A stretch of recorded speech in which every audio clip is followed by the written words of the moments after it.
That'll be my like intermediary phrase between the jumbled version of what I say and maybe a more coherent version of what I say. I'll be like, well, hold up, my mind's made of Jell-O. Let me fix that. When I first started on stage, I was terrified. I couldn't identify for you exactly why, but I was like, physically shaking. I was so nervous. Oh, wow. Now, I go play shows. And I'm just like, let's do it, let's do it, let's do it. In like fifth and sixth grade, I played violin, and my dad always gives me a hard time about this. We had like a recital, and I'm there playing, and my bow had to have been like a foot off the strings, and I'm just like, yay, because I was terrible. I was terrible. I have tried to look at it from like every possible angle, and I cannot see a way for a band to get to a professional level without TikTok. The most shocking day I've ever had in music was I'm on Instagram and then I get a notification and I look at it and it said, Walk the Moon has followed you. And I was like, what? What?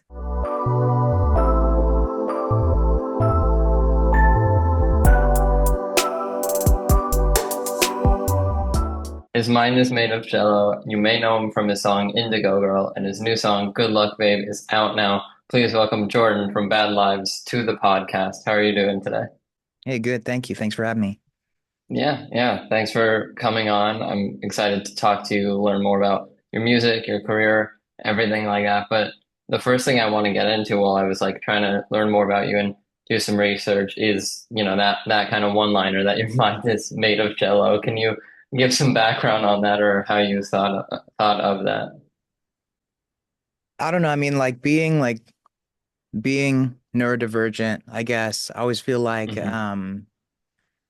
like I know what I'm thinking, but nobody else understands what I'm thinking. And it makes sense in my head, but apparently it doesn't make sense sometimes. So I'm just like, dang, my mind is made of Jell-O. Whenever I'm talking to somebody and trying to get something across, that'll be my like intermediary phrase between the jumbled version of what I say and maybe a more coherent version of what I say. I'll be like, well, hold up, my mind's made of Jell-O. Let me fix that. Yeah, awesome. I love it. I love it. And I think if you're open to it, let's just jump right into this new single that you have, Good Luck, Babe. What's the story behind it? For anyone who hasn't heard it, how do you describe it? Anything like that? Well, if I know, I mean, I know a lot of people are into Chappell Roan right now, so it's a homage, I guess. And I had like a week before I put out an original, had me at hello, and I had recently been trying to follow like a very strict release plan, and I'm focused on growth and all that, all that boring non-art related stuff. Yeah, But the business side of uh, it. yeah, the like the soul crushing part of it. Um, but I, crazily enough, had never heard the full song. I had only heard the parts on TikTok that were being played like on repeat for like months and months and months. And then I listened to the whole thing and I was like, this would be really, really interesting if I did it in, more of a alt rock slash indie bent way. So Mhm. I spent a good part of a day throwing that together, and then my fiance and I dragged me up and put a sheet up on the wall and took some photos, and then within that same day I threw it out there and and it existed, And yeah, Yeah, yeah. I'm No, it's usually pretty awesome. fast. Yeah, it's awesome how like DIY or homemade that is and how quickly you got it out is like for the most of the songs that you make, do you find that it usually comes pretty quickly like that, or is it more of a like longer creative process? So for my originals, I demo everything in my studio here. Um and like from sitting down with the guitar messing with ideas until I have like a fully produced demo. It's always in one session. Usually if I stop in the middle, I know the song's probably not going to make it just because, I wasn't feeling inspired enough to like Yeah. not eat or something to finish it. Um but I'll sit there for anywhere from like 4 to 8 hours and just bang out the thing from start to finish, do as much production and as much arrangement stuff as I can. And then I work with an awesome engineer. His name is Victor Gasper. He's based out of Austin.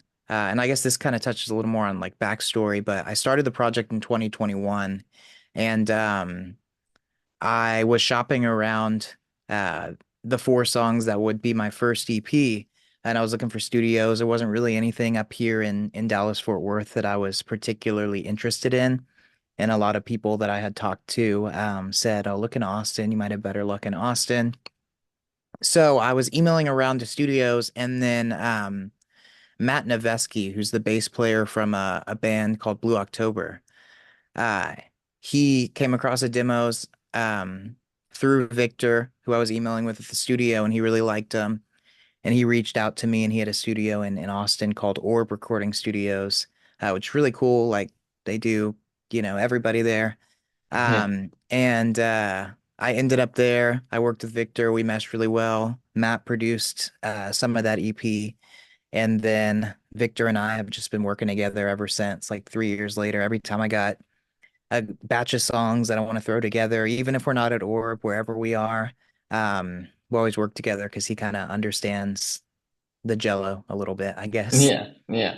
It's always nice to like when you start working with someone to like keep that working relationship going so that, over time you get that chemistry. Like there are things that like li little intricacies that you kind of just know about each other, and it really helps the workflow Well, yeah, go a what bit I love faster and be about smoother. what I love about working with him too is he doesn't like I mean I understand that from his perspective it's a business. It's his livelihood producing and Yeah. engineering music, and he does it, at a very high level with a lot of like reputable artists who are doing really great things. But he never pushes me away from my own growth, even if that means like his involvement in it may diminish in some way or change in some way, or I may be investing more in myself and less in, outsourcing that. He never pushes me away from. I feel like we text almost every single day, something about music or gear or whatever. And it's just been a really positive relationship for me in like an industry where, sometimes there can be a lot of toxicity. Yeah, it's awesome to find people really supportive of one another, or especially like anyone around the industry who's not like maybe a forward-facing artist, but is very artist focused and artist first. Yeah. That's always great and great people to have in your corner. And so I'm curious with the first EP you were bringing up, Bad Lives as like, Mhm. the self-titled thing that a lot of artists and bands do. What sort of inspired that batch of songs? And do you think with it being self-titled that it's a good representation of like the Bad Lives sound? So this is my first music project ever. I started playing guitar senior year of high school, so it hasn't been that long. Um, but I would say that EP is a good toe dip into my mind, but the Hmm. sound has just evolved and evolved and evolved to now where it's at. It's like there it was much more, you know, traditional, like turn of the 2010s alt rock inspired stuff with specific influences here and there from bands like The Cure and stuff like that. But now it's getting more curated, and I'm trying to also bend it with what's popular and what I'm identifying with right now. So I would say the way that those songs came to be was I was in college. I went to the University of Nebraska. You could see my little Nebraska thing up there, um, which is a whole other story. But I was in my dorm room. I used to come home from classes every day, and I would just, write songs and practice engineering and stuff. And that's where I really fell in love with engineering music, um, even more so than writing songs. But I mean, I felt like I wrote, in the 4 years I was there, it had to be a couple hundred songs. And then towards the end of my time there, which I graduated in 2020, I started doing covers of songs by this band called The Vaccines, which, funny story about how I got introduced to them. There were those Diary of a Wimpy Kid movies. Yeah. And I went and saw those in, I think it was like middle school or something. But the opening sequence of, I think it's the second movie, they're at a roller rink and this song called Norgard by the Vaccines plays. And I was like, what is that? So I went online and I looked it up, and it wasn't like I didn't have like AR or anything. So I had to do a little bit of digging. to find it. But then I just fell in love with this band. They're this British band. It's very like mid-century indie rock, so it's got that like rockabilly kind of vibe to it. So I was doing covers of Vaccine songs, but I was kind of putting my own little style on them. And then I really, really dug the way they came out. So I started thinking, what if I kind of take these sounds and this vibe and apply it to some original ideas? And then I started writing songs, and that first kind of batch of songs is what became some of the songs on the EP. Some of them ended up making it to the full length that followed that, and a lot of them are on a hard drive somewhere. Yeah, awesome, awesome. It's always like I feel like some version of whether it's remixes, covers, mashups, like I feel like a lot of artists and producers that I talk to get into music with something like that. Like, either just like I don't want to say non-original stuff because they're putting their own Yeah. spin on it, but like, like taking inspiration from other artists and using it as like a stepping stone or a launching pad before like completely original stuff. Hey, it's Heroek, and this episode is sponsored by me. Well, kind of. If you don't know, I recently started a clothing line called Quest Clothing, which you can shop right now. I'll leave some pictures here on the screen, but we got the core collection, which is just this sleek black and white design on a bunch of products. And then we also have some more like merch style stuff with cover arts for my songs and things like that. I've been wanting to do this for a long time, and I'm really excited that I now have it. And so expect a lot more collections, a lot more designs coming out soon. I'll leave a link to it down below, and if you want to stay up to date with any new releases or anything like that, follow at Shop Quest Clothing on Instagram. So go get cool designs like this, or even this, and you'll be helping me support all of this, the podcast, the music, everything. Plus, it just looks cool. We even got this nice big letter design on the back. Look at that. Look how cool that looks. So head to the link in the description to get yourself some Quest clothing, and make sure to follow at Shop Quest Clothing on Instagram for updates with new collections and stuff like that. And now, back to the episode. I mean, you mentioned not starting guitar until like senior year of high school. Was there anything musical before then, or like what sort of gave you the inclination that music was really something you wanted to pursue? So the way that I got into guitar was I was an actor well through the second half of high school, and I ended up going to school for theater, for to college for theater. But I got a role where I had to play guitar on stage. It was the musical Grease, with which we were putting on I think my junior year, and I had a couple solos. One of them I had to play guitar, and I only had to learn four chords, but I took to it pretty quickly, and then I started learning a couple songs. I think the first song I learned was Cigarette Daydreams by Cage the Elephant, who I love Cage the Elephant, so that's a whole Yeah. tangent. But I just started, I bought my own guitar at that point because I was using someone else's like little mini Martin guitar, which was good size for me at the time. But and then I would just lay in my bed and learn chords and practice and practice and practice. And then I started writing songs, and that kind of developed that skill. But I didn't necessarily come from a musical family. Like no one else in my family plays instruments. Um, both my parents are in the like tech industry. They're like Mhm. cybersecurity and network infrastructure and stuff like that. Um, but when I was growing up, my dad, he was in the Navy, and he would come back for like holidays and whenever they would allow him to come back. And whenever we were in the car, um he would always have music playing. He had really good taste in music. He inspired a lot of my like taste in music. But he would always like kind of quiz me, and he'd be like, "All right, what band is this? What song is this? Who's the singer?" And so over time, like as I always wanted to do the best that I could. So I kind of built this vocabulary of artists in my head, and like identifying sounds to kind of figure out which band it was, or identifying voices and stuff. Um, and I guess that's kind of where my preference for music came from. And then we would also like a big thing that we do and we've always done is we go see a lot of movies at the movie theater. We saw the Joker last night, which yeah, So I'm actively making plans with a friend to try to see it this weekend. How was it? yeah. Sorry, Well, not I to don't. sidetrack. We can Yeah, get I don't into want to. I it don't want to later, but spoil it, and I don't want yeah. to. If you're hyped up, I don't want to change that.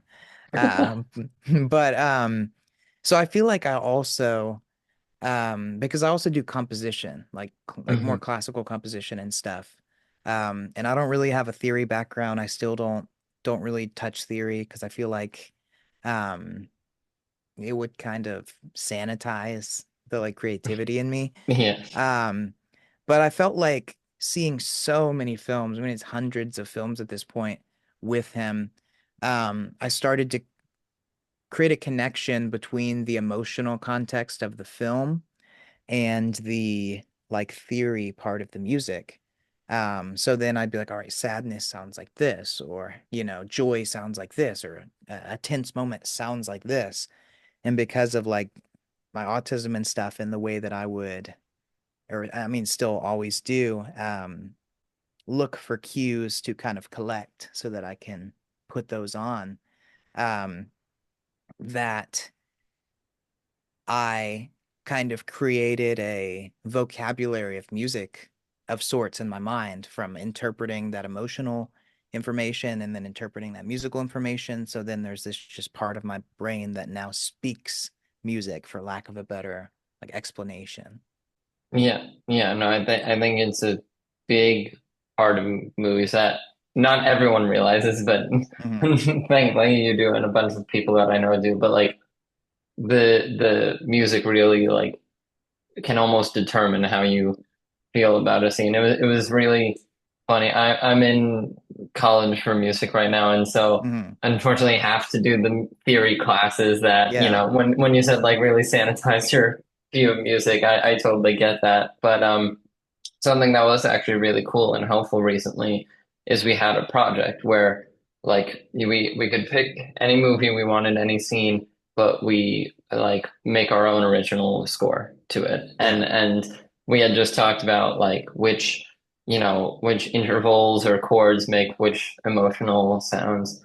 And what a funny thing that happened in the class was two people had picked the exact same scene from the exact same movie but scored Hmm. it different ways. And Yeah. it was really funny watching back to back that like it while it's the exact same scene, the music had such an effect that it was like not completely different emotions, but it was different feelings and emotions coming up as we watched it. And so I think music is obviously so awesome and artistic on its own, but also like has a huge impact on music or even something like YouTube videos and social media. And so it's I think it really can touch every part of life that Yeah. whatever you're interested in. Um, and so I'm wondering, like you started off in theater, come to music, and you seem very creative overall, but like for someone else who's maybe just getting into guitar or wants to start their own music career, what tips or advice would you give to them? I think I think this is more of a like general life thing, but I think it really Yeah. strongly applies to creativity. Um, I feel like a lot of people put too much weight on other people's like perceptions and other people's interpretations and stuff like that. Um, and this is something that has developed within me over time because like when I first started on stage, I was terrified. I couldn't like identify for you exactly why, but I was like physically shaking. I was so nervous. Oh, wow. But like now, I go play shows. I'm just like, let's do it, let's do it, let's do it. Um, but I'm at a point now where I don't really care, if somebody finds value in what I'm doing. And that was a big transition for me in music, where I would say for the first like year and a half of the project, I was really, really focused on like, the business side of it and, oh, it's this many streams or this many followers or this blah, blah, blah, blah, blah. And I feel like that really corrupted a lot of the art for me because I started making decisions about how I was writing songs, and about what songs I was using. and even about the way that I was recording them and the money that I was spending to do that, just purely to try to please people. So if you're going on one of these journeys, first you got to let it come to you, you know. If guitar's not right for you, that's fine, you know, try something else, give it some time because when I was little, um, guitar was the first instrument that I stuck with. I tried to play a bunch of instruments growing up. Like at one point in like fifth and sixth grade, I played violin, and my dad always gives me a hard time about this. At we had like a recital kind of thing, and I'm there like playing, and my bow had to have been like a foot off the strings, and I'm just like, yay, because I was terrible. I was terrible. And then at one point, I had a drum kit that it was just like a little, you know, like basic drum kit, Yeah. and I didn't know how to play at all.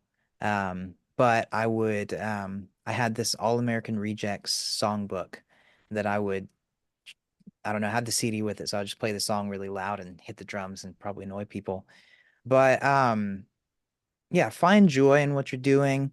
Don't worry about what other people are thinking. Take it at your, you know, your own pace, and then don't doubt your perspective. Don't doubt like where you're coming from because, you know, humans are like because of the way society is, we're also similar. We're forced to be so similar. So really like with self-expression through like art and other types of things, that's really all we have to differentiate ourselves from one another. So trust your perspective because I tell my students this a lot. Um they always ask me about creativity and stuff, and I always tell them my favorite like quote, I guess, is from Geddy Lee, who's the bass player from Rush. And they asked him, is it possible to create anything new anymore? Because it feels like everything's already been Yeah. created. You know, what's the point if everything is going to be derivative?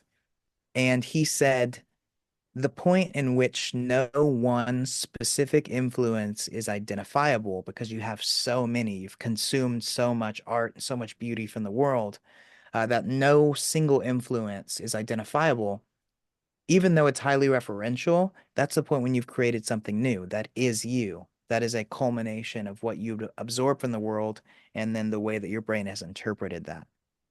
So I would Yeah. say trust yourself. Do you? It's really like as similar as your taste in music, or if you're making music, your sound might be to someone else. I feel like it's there's no one else that has like the exact influences or like exact spread and ratio of artists and bands that you listen to. So there's inherently something, at least a little bit unique there, that you should hold on to. Are you a music artist trying to find a way to get your music on as many streaming platforms as possible? Then check out DistroKid. DistroKid is a super user-friendly and super easy-to-use service that will make your music available in stores like Spotify, Apple Music, iTunes, Amazon Music, YouTube, Snapchat, everything. Everything you could imagine, it's available. People will even be able to add your songs into their Instagram stories. DistroKid helps you with the distribution, monetization, and promotion of all of your music. Use the link in the description of this video for 7% off any DistroKid package you want. Pick from musician packages designed to help artists get their own music out there, or even get a label package where you can manage up to 100 artists from one profile. So that's more for like managers, labels, and you can also get the musician package that I mentioned earlier, which is more for artists, producers, things like that. It's super easy, and you can get 7% off any package right now with the link in the description of this video. So once again, if you're looking for a way to get your music on as many streaming platforms as possible, I'm talking any platform you can think of, get DistroKid and get 7% off right now with the link in the description. Back to the program. Since you said towards the start you were like making decisions about the business side and kind of letting it dictate and run the career, how have you now like learned to separate like the art side and the business side of music?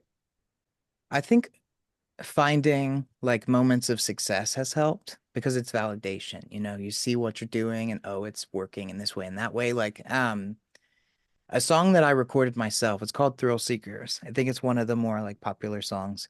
Um, it was purchased by Red Bull, and then recently it was purchased by Walmart for like ads and stuff. And I was like, Awesome. like this is just some song I threw together in my room and like I mixed it myself, I mastered it myself. I didn't really care about, I don't know what was going through my mind because before that and for a lot of time after that, I was very, very conscious about the way that things sounded, the way that I released them. But something compelled me to create that and just throw it out there. And it's done all these cool things. It's given me these opportunities. It's introduced me to people. Um, so validation has made it easier for me to kind of do my own thing. But it's also, there was a point where, we're playing a ton of shows and there's all the business of all that. It's fun that like that hour you get to be on stage, but the month leading up to it and then the hours leading after it, you're like, man, this is a slog. So there was a point where I was like losing joy in doing it. And then I was like, well, is this something I really want to do? Is this something that, I've spent a lot of, you know, thousands of hours and lots of money on? Um, what am I doing? So I talked to Victor about it over a period of months, and he was, ultimately the consensus was that, I just got to do me. And ironically, at the point that I kind of did that and focused on just creating what I liked and curating things in the way that I envisioned them, that's when like things turned on a dime. Like the numbers that I'm at on like social media and on Spotify and stuff are an exponential growth of where they were when I was kind of in a let's focus on growing this more as let's just focus on creating. And I think people I have identified with the spirit and the vibe of all of it. Yeah, that's awesome. And with the Thrill Seekers purchases or placements that you Hmm. mentioned, I think it is interesting. I don't know if this is the correct timeline, but like hearing all these stories of people who are like trying to do like the right thing or please the Hmm. business side and not much is coming of it, and then they like whether it's getting discouraged or giving up or whatever, they're just like, I'm gonna just like do me, and that's what ends up taking off and everything like that. And so I'm curious, like with these placements, were you actively seeking those out at all, or was it like, you know what, I like this song, let me put it out there, and it kind of just like came with that? So I was kind of organically hit up by a guy who just does like sync and licensing and stuff for his job, his pitching. And Mhm. he's like, I love the music, I love your like vibe, and I think I can get this music in the right people's hands. And I was like, that's great. It's a very passive thing for me. Uh, I mean, it's great that that provides me with with resources and income and stuff like that. Like that's awesome. Um, it's not something that I necessarily like seek out. It's not something that's in my mind when I'm creating the music, but I Yeah, have considered recently um, maybe creating music primarily for that purpose. That's separate from the bad life stuff. Just because I feel like, I write a lot of music in a lot of different genres. Kind of where my journey bended, like I guess melded, was yeah, in college. If I could go back to college, I would have majored in music. But I was a theater major and I was writing a musical. I wrote a full-length musical in college. It's like 22 songs, 2-hour show, like awesome. script and music and all that. And it is my junior year, and I'm trying to get a workshop of it done. Um, and I invite a bunch of like professors and stuff, who like made sense. Like I invited the head of the composition school. I invited, specific faculty members from our school who could get things done. And then I assembled a group of actors to read the script while I played the demos like intermittently in between them where it made sense.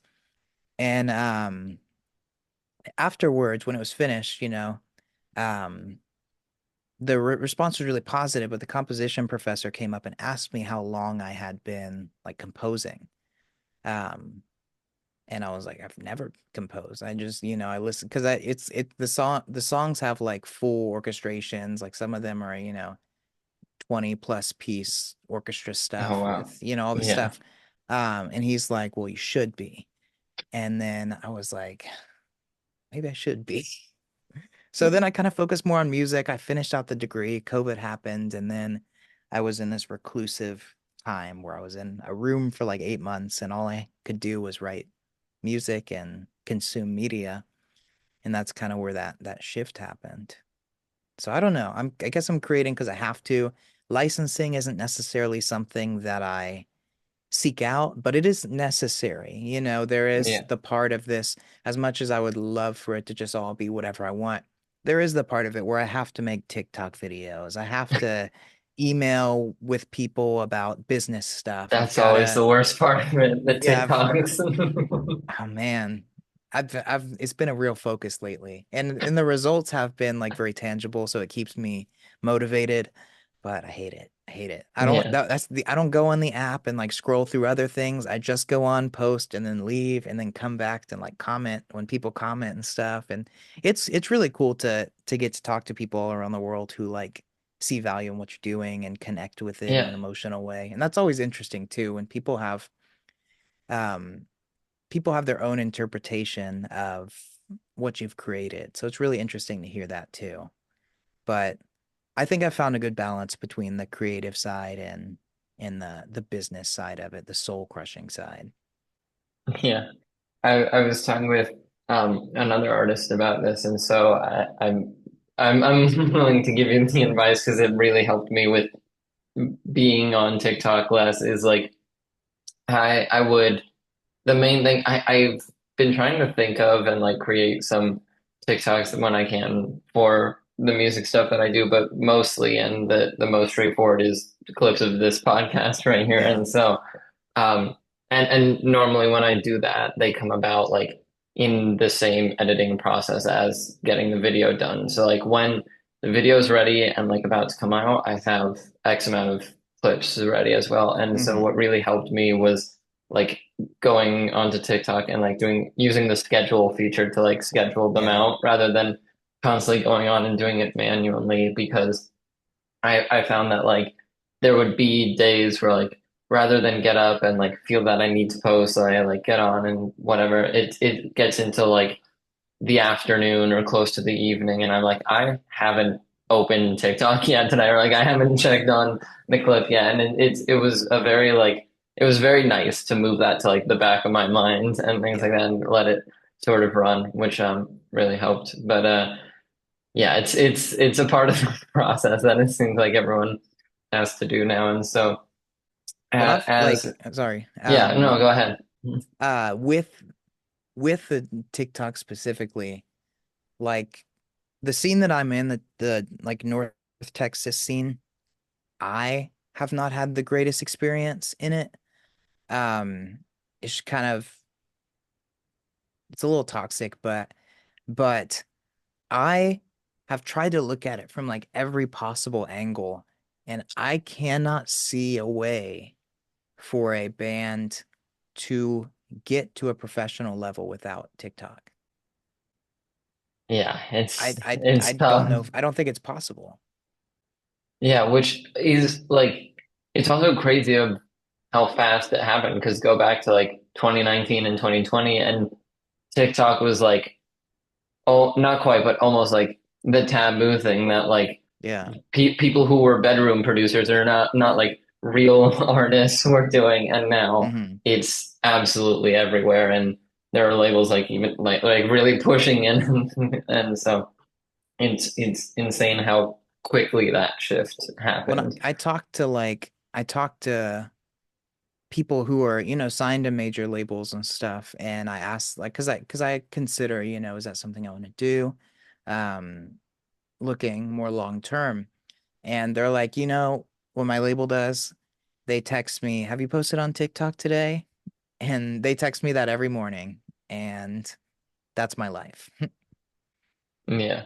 So It's it's it's a thing. I hope we get closer back towards the mu music side of things rather than like going about everything to promote music. And I just feel like with like I guess for example an artist that I really like, Post Malone, is like I think I would want if I wanted to go some sort of label or management route like that, I think I'd want something like that where I mean it seems like every album he's coming with a completely new sound and really has the Yeah. freedom to do whatever he wants. And that's something that I would look for rather than like not naming artists, not in the like, oh, let me avoid shade just because truly none like really come to mind, but artists who are like signed to a label and sort of stick to one sound, whether they want to or if the label like suggests that. Like I think it's a really hard but really special to strike that perfect balance between like creativity and also having a team to support and back you in that creativity. Yeah, and I think I've been like figuring out what my identity is as I'm stepping from like bigger local artists to small, medium-sized artists. Like I'm making that really I'm in my like, you know, awkward haircut version of size right now where it's like, Yeah, you know, I'm not a small band anymore, but I am not a like professional band by any means. And I'm trying to figure out what's the identity going to be. Um, because I don't want to like box myself in like you're saying. I want to be able to, you know, drop a folk song one day and then drop an indie pop song the next day and you know those reach the people that they reach but nobody's like that's weird like why did they do that, that's a departure. I don't want it to be seen as departure, I just want it to be seen as you know just a natural. thing that I do because I do like Yeah, artistically I do so many other things and like honestly the way that I see myself ending up in the industry is probably like in songwriting more so than just being an artist because I write a ton of songs, and I've just now kind of started exploring the world of selling music to other artists and stuff, and that's really interesting. I was hit up by a guy from Universal, UMG, like 2 weeks ago, and that's what he does for a living. And he was just like, "Let me talk to you about that because I like your music is good. If you can write more music like this, then I think you can do what I do." So that's always really cool that's too, to get to awesome. talk to Yeah. people and who like see what you're doing and like it's like I would say the most shocking day I've ever had in music was the I'm on Instagram and then I get a notification and I look at it and said Walk the Moon has followed you. And I was like, "What? What?" Because like I mean massive band, like massive Yeah, band. Who I'm a huge fan of. Like I've got everything they have on vinyl. I've seen them multiple times. So then I DM and I was like, "Is this a mistake?" And he's like, "No." And I was like, "Holy crap." And now it's, you know, it's been 2 years since that's happened. I've gotten to speak to all of these amazing artists as like who are talking to me like I'm a peer. So it's been a really beautiful experience overall. Like even if it ended now, it'd still be like, wow, that's cool. Some of the stuff that I've gotten to do is very cool. yeah, that's awesome. That's awesome. It's always nice to meet genuine people in the industry who like even if they're at a more advanced stage, don't act like it. And like you said, treat you like a peer. They're just like like it almost feels weird. You're like there's just no way. It's that like almost self-doubt really. And they're like, no, I am like done with you, whatever it is. And so it's yeah, that's great for you. And I think listening to your music, I definitely could see like the songwriting aspect from it. So yeah, if that's something you want to go into, I think you could really do well within. Hey, if you're like me and you're interested in the YouTube or creator space, you should check out The Published Press. The Published Press is a completely free newsletter founded by YouTubers Colin and Samir. They host their own podcast talking to some of YouTube's largest creators. They've edited some of the best content I've seen on YouTube, and now they're sharing their knowledge about the YouTube space with you for free. The Published Press comes out 3 times a week, every Monday, Wednesday, and Friday, with everything going on with your favorite creators and platforms. And like I said, it's completely free. Just enter your email address to receive the Published Press whenever it comes out, and that's it. So, what are you waiting for? Click the link in the description below, sign up to the Published Press, and get all the info you need on the industry. In terms of songwriting, song creation, with your most popular song, Indigo Girl, on Hmm. Spotify, was that something that you like expected to take off or be big, or was that like just another song that you were putting out? The like growth of that song is has been complete surprise to me. Um, Even the actual like journey of that song has been a surprise to me because I was going into the studio. I had a session like lined up with Victor. Um, and originally I was going to take a different song. But like 2 days before, maybe 3 days before, I wrote Indigo Girl.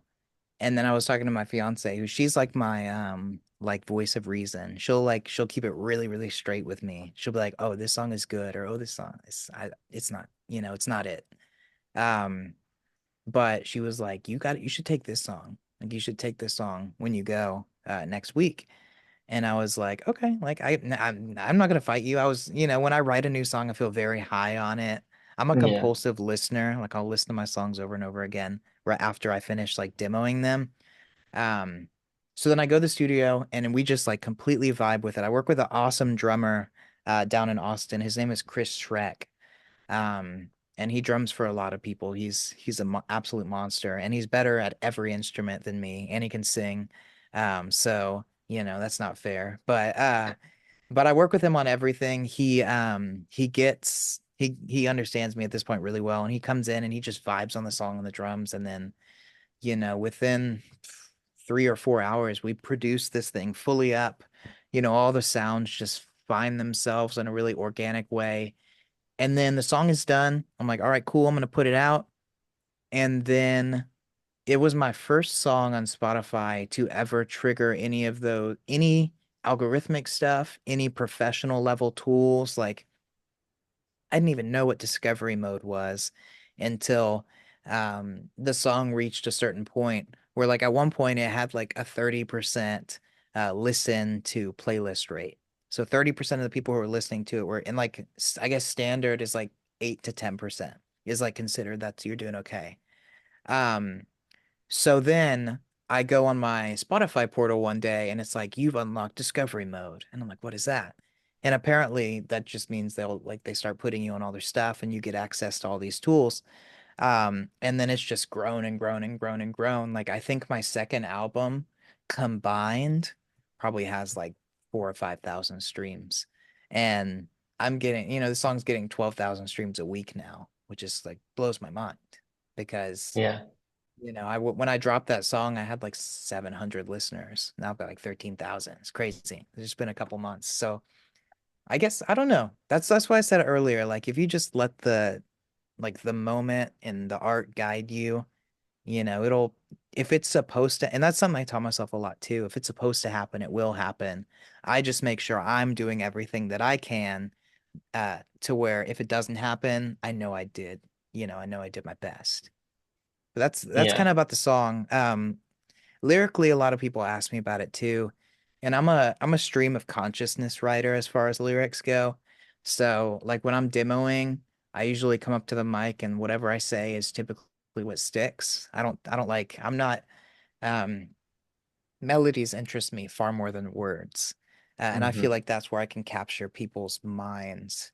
And then it's interesting later on to see what people interpret my gibberish as meaning. And then, but sometimes I do like retroactively uh, go back and see why I said what I said in that moment and how it relates to where I was in my life at that point. Um, but so I interpret that song as like as kind of that's when I was deciding to, all right, I'm not going to play shows anymore. I'm not because we had played like 80 shows in like 18 months or something. Which Oh these were wow. like yeah, it was a lot. And there's a lot of really great people in our scene, which is ironic that you mentioned Post Malone earlier because he came from like 15 miles away from here, Yeah. in this same scene, but at a different time when it was it was better. Um, and there's a lot of great people who've uplifted me. So I don't want to like sound like I'm crapping on the on the community, but there's a lot of like toxicity and negativity and stuff, and it's really easy to kind of get really down in it. So I was at a point where I wanted to just focus on the music. It was like my Beatles era thing where they stopped playing, not to compare myself to the Beatles at all, but they were like, we don't want to play shows anymore. Yeah. We're just gonna Yeah. drop albums. And that's where I was like mentally. I'm like, I'm just gonna drop music, If the music grows to a point where it compels me to play shows, awesome. But I'm just gonna focus on the music. And I feel like lyrically that song kind of spoke to where I was at. Um, Whereas I'm like, you weren't meant to be my girl. I wasn't meant to be your man. It's more me interfacing with the industry, and I just, threaded that through the guise of relationship, but it's a romantic relationship, but it's actually me speaking to this path that I had taken. Like maybe you weren't supposed to be right for me, and I wasn't supposed to be right for you, and I need to do my thing. Yeah. Awesome. And you mentioned like finding meaning in hindsight. Was that something you were conscious about doing, or like almost subconsciously, and then not realizing until after you had written the song that that was the message of it? I think that was a subconscious result of a very conscious mindset that I was in because Hmm. I was pretty like heated at that point. I mean, I'm a very chill person. So like for me heated is like, oh darn, you know. Yeah. But uh I was just really down on like all of it. And I felt like I was running in place because there were like little moments where, I had grown, but then it recedes a little bit. Kind of how, Spotify I talk about Spotify like it's a jellyfish and it has It has to, the ebbs and flows. Yeah. yeah, to get to the top, it's got to have a lot of drops. Um, but, we had been absolutely hustling, over the last 18 months and, I had like six or 700 listeners, which is that's not nothing. I don't want to like to be over 1,000 listeners, you're already in like the top 10% of artists in the world. That's an amazing thing to have happen. Um, but it didn't coincide with the effort that I knew I was putting in and the investment that I was putting in, both, time and energy wise and financially, because I'm a teacher. So I like, every cent that doesn't need to go towards something essential for Yeah. our lives, I try to put into my art. Um, and that's been the case for a while now. So yeah, I would say it's more subconscious, and I feel like that's consistent throughout all my songs. Um, but they're a result of something conscious, if that makes sense. Yeah. Yeah. Definitely. It's the thoughts and the feelings that you were having then and there, but like, yeah, maybe you didn't recognize or realize that until later, which I get. Yeah, and so I mean, you mentioned like not really wanting to do shows and unless it compels you or until it compels you. What, in terms of bad lives, is there any like goal that you have in mind with it or a level you want to reach, or is it really just seeing where it takes you? My goals have shifted over time. Um, but where I'm at right now is I like to do a lot of different things. Like right now, I'm almost finished writing my first book. I'm like Awesome. 230 pages into it. I would like to get to a point with my music where it can connect me to people who can make those other goals, or other things that I'm Yeah. doing reality. I would love to publish a book. I would love to write another musical and have that produced or work with people who are doing that. I have a love for film. I started in making film even before I did theater. So ultimately, not it's there's not a number, there's not a monetary figure. I would obviously I feel like Yeah. every musician's broad goal is to be able to live off of their, the fruits of their music and the fruits of their art. Um, and not only just survive off of it, but thrive. Um, but I would say my goal now, and especially like as I've been talking to people in the industry or label affiliated people or whatever, that's what I'm looking for. And really I'm not trying to move anywhere. I'm not trying to go in any direction that's not that direction right now because I've seen what I've been able to do on my own as far as, growing my music, and I know that will consistently continue to happen. And I've got tons of music that I'm really, really excited about, like either already recorded and waiting to be put out or already demoed and waiting to be recorded and then will be put out.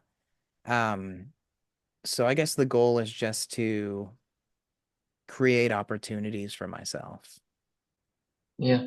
Awesome. And with this book, I mean, what can you tell us about it? Anything you're willing to share about it? What's it about? Is there a working title for it, or just anything There's that I you're have willing to a share?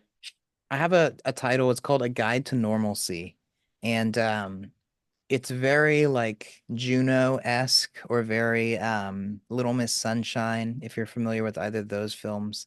It's awkward, it's very human. Um I like stories about nothing, which is it's a really dumb way to market something you're creating. Oh, it's about nothing. But um it's just about being. So the premise, to put it as concisely as I can, the main character is, I would say, heavily based on myself, but is not me. So there are deviations. It's more of Hmm. a caricature of my mind. He works at this is in the early 2000s, and he works at a video store, like a Blockbuster S type of place, but in the Midwest, so it's not Blockbuster because they don't have Blockbuster. Um, and he works there with this girl who's a similar age to him. They're in their mid 20s, and he has this horrible thing happen to him, like this just terrible, awkward, thing happened to him that just shatters his belief in himself.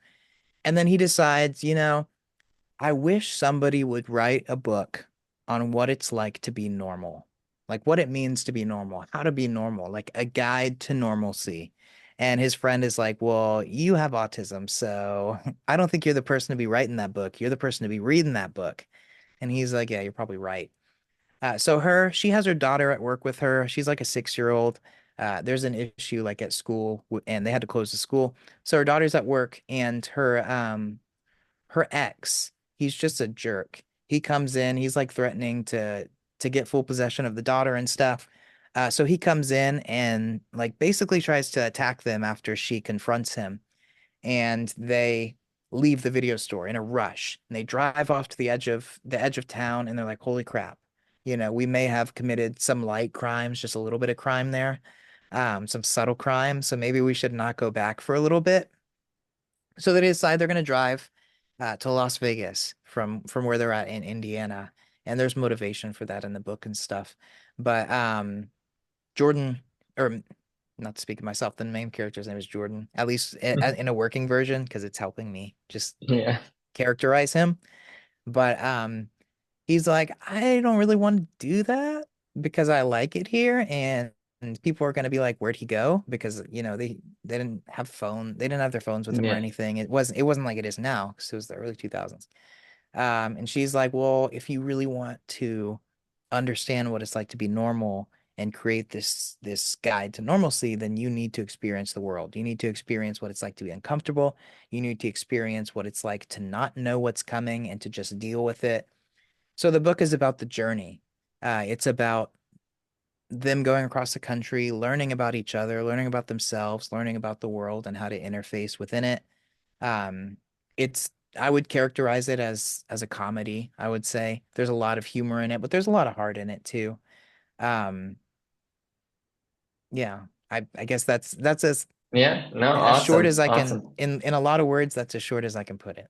Yeah, it sounds great, and I, I can't Thank you. wait for it to come out. And I think I do think like it's not a coincidence that I mean whoever it is, like pick an artist or pick a band, like it seems like everyone's branching out from just music or just whatever creative thing they do. So Yeah. I think when you are a creative person, it's hard to have like one creative project that you do. Like we want to work on a bunch of stuff, and so I totally get that aspect of it, and I'm excited for you that you have these Thank you. other venues to explore.